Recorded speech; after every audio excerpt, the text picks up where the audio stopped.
To me, it's all about the horses. You know, they're the best part of the business. You know, you take the best care of them you can, and you know, run them where they can win, and you know, they take it from there. They do all the work. Well, my routine goes, you know, first and foremost, you know, take care of the horses.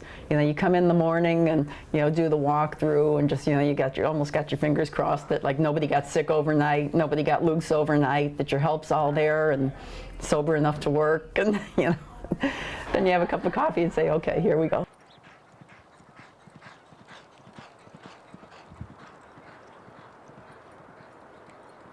I got my license in '82, and you know how it is when you're trying to get going in business, you kind of start and stop. I'd had like a horse or two, and then I'd get fired, and then I'd be back working for Jinx again, and then I'd get a couple more horses, and you know, I don't really teach these horses anything. I'm more like a physical conditioner. I mean, you do certain things like, you know, teach them technique, you know, gait work and stuff, but you know, you can't make them any faster than they are born to be. And some of them, you know, some of them are really fast, and some of them are really slow, and you know, they do their best. They're all on pretty much individual feeding programs, so I decide, you know, what proportions of grain they get, that sort of thing. Their supplements. I work with the blacksmith, you know, deciding what kind of shoes they wear.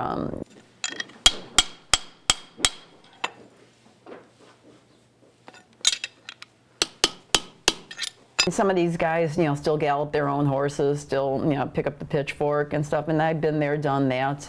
It used to be a very physically demanding job for me, and now I'm like too old for that shit, so I, you know, I get plenty of help.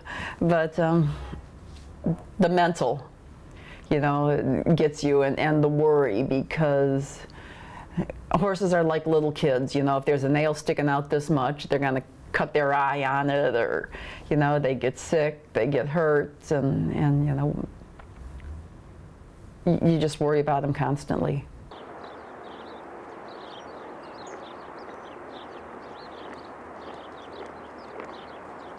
You know, as far as, you know, like, you know, reaching the top of the industry, we have women trainers that are, you know, at the top of the game already. You know, gals like Linda Rice, you know, she's a perennial top 10 trainer in New York.